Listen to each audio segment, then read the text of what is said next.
Imagine a world full of dinosaurs and monsters, and you might just have creatures like the Loch Ness Monster.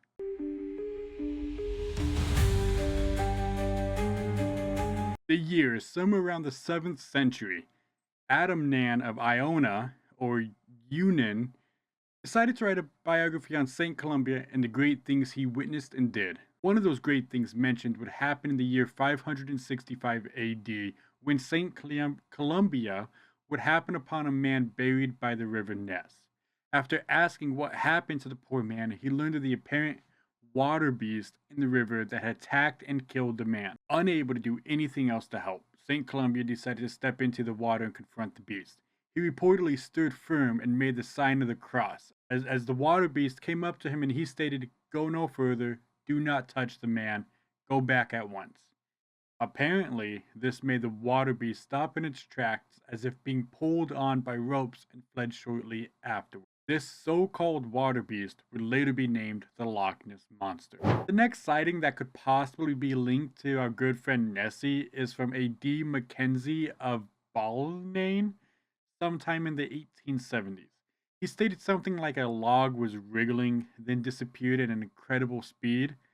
And then in the 1880s, Alexander MacDonald of Aberchon sighted a salamander looking creature surfaced within 50 yards of the shore. The article that popularized this creature was titled "Strange Spectacle on Loch Ness" by an Alex Campbell, a water bailiff and part-time journalist in the Inverness Courier. In this article, he was able to interview Aldi McKay and her husband on April 15th, 1933.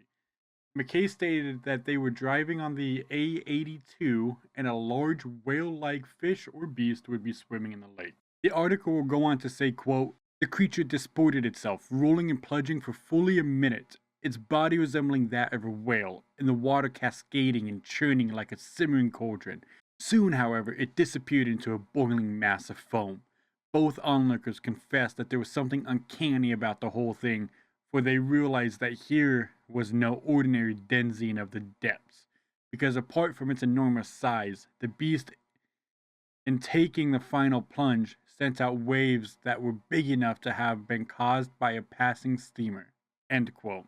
Full disclosure, this was pulled from Wikipedia, as the website for the Inverness Courier was too populated with ads and I was scared to click anywhere. I understand that's how you make money, but come on, do better.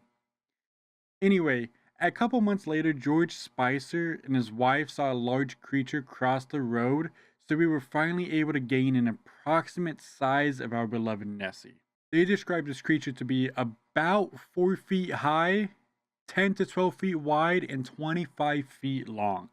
Mr. Spicer also commented that Nessie had an animal in its mouth as it was crossing the road, so either Nessie's an animal enthusiast that likes to help scare critters across the road, or it's an omnivore.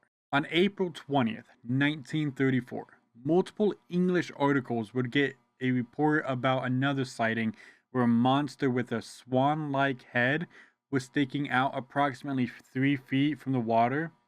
The story would originate from a Dr. Robert Kenneth Wilson, not to be confused with the Wilson that would save Tom Hanks in the movie Castaway, but rather a gynecologist. Yes, the doctor likes to tell if you're a pussy or not. Well, am I wrong? Back on topic. Multiple English articles would come out about the mysterious Loch Ness Monster, but on April 21st, 1934, the Daily Mail would get the exclusive rights to publish the famous photo called Surgeon's Photograph, which later would become the picture for the creature. Bigger.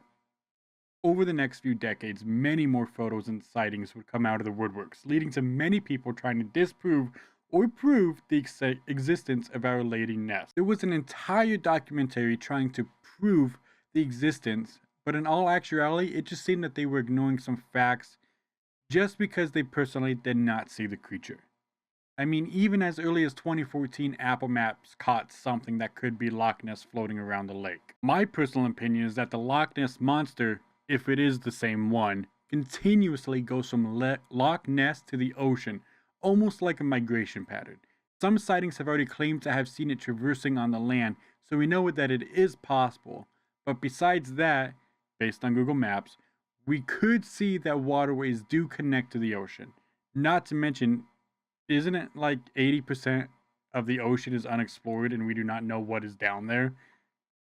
Anyways, thank you all for watching all the way to the end. I know that some people have personal experiences with some cryptids, so do you have any stories about the lake monster? Or rather, do you believe a giant water lizard is just one giant hoax? As always, it's your guy, Rusty Tides. Leave a like, comment, and subscribe. Peace.